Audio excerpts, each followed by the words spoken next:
नहीं, लेकिन ना तो एक सवाल इस तरह से चीजें चल रही है आगे। कन्विक्शन की जो बात कर रहे हैं, कन्विक्शन की हम बात कर रहे हैं, सैनी जी आपके पास आएंगे, लेकिन एक हम आपको एक स्टोरी दिखाना चाहेंगे। 1993 में पहले धमाके हुए, उसका कन्विक्शन 13 साल के बाद हुआ। 2001 से धमाके हो रहे हैं। पुलिस के इन्वेस्टिगेशन पर सवाल उठता है कहीं ना कहीं।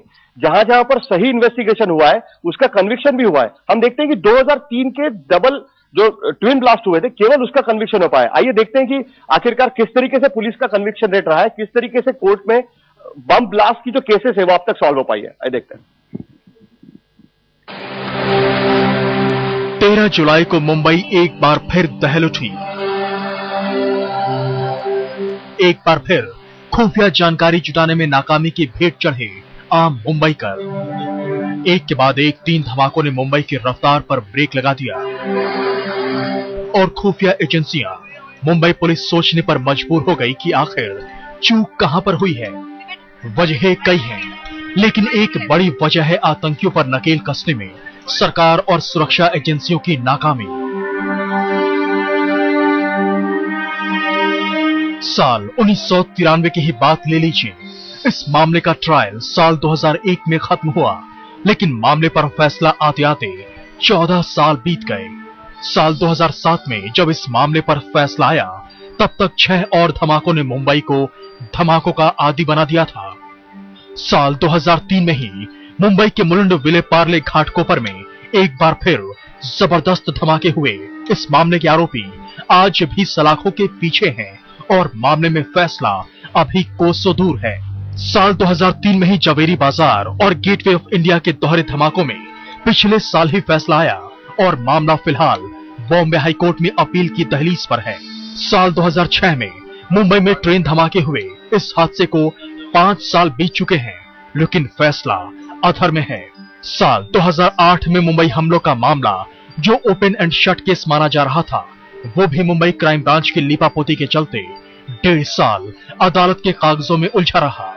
मई 2010 में इस मामले में फैसला आया, जिसमें पाक आतंकी अजमल आमिर कसाब को फांसी की सजा सुनाई गई, जबकि फहीम और सबाहुद्दीन को न सिर्फ ट्रायल कोर्ट ने बल्कि हाई कोर्ट ने भी बाइज्जत बरी कर दिया। ये था मुंबई से जुड़े मामलों का लेखा जोखा। मिसाल के लिए मुंबई के आसपास के धमाकों की लचरदास्ता भी है, लेकिन जांच एजेंसियों की खामियां गिनाने के लिए शायद यही काफी है। आरिश चंद्रा, मुंबई आज तक। तो शायरा जी, हम बात कर रहे थे कि कन्विक्शन रेट कम है। कहीं ना कहीं पुलिस के इन्वेस्टिगेशन पर जो दबाव पड़ता है उसके वजह से भी कई लोग जो पकड़ में आते हैं वो छूट जाते हैं जब तक अदालत में केस खड़ी होती है। क्या कहते हैं आप? मैं जरूर सहमत हूं आपके कैप्सूल से, क्योंकि हमने देखा है कि एक एक केस 5 साल से 14 साल तक चलता है।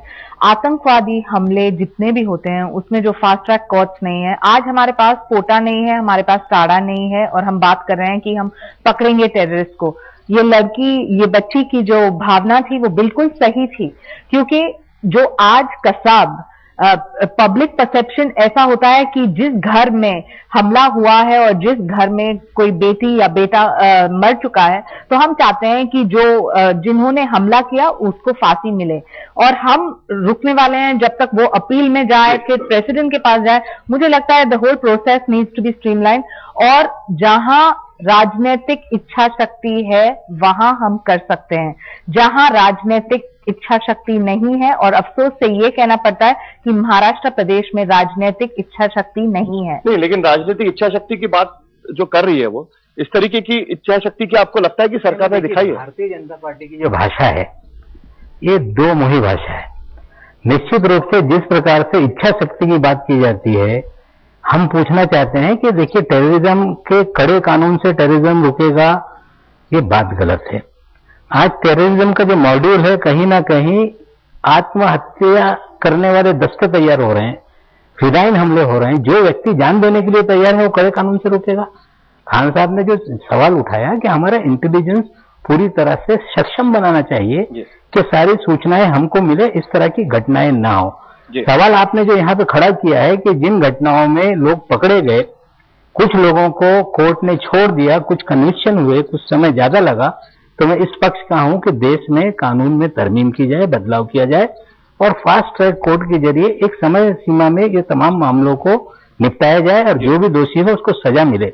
लेकिन कन्विक्शन के साथ साथ दोष मुक्त हो रहा है मामला, कहीं ना कहीं बहुत सारे केसेस में हमने देखा है कि बेगुनाह लोगों को भी फिक्स किया गया चलिए, और सरकार बाद में लोग छूटे। मान ली जा रही है। जिस तरह से इन्वेस्टिगेशन एजेंसियां गलत तरीके से चीजें करती है, तो जो अधिकारी उसमें जवाबदार है उसको भी कहीं ना कहीं फिक्स करेंगे, बिल्कुल लिफा पोता करके मुकदमे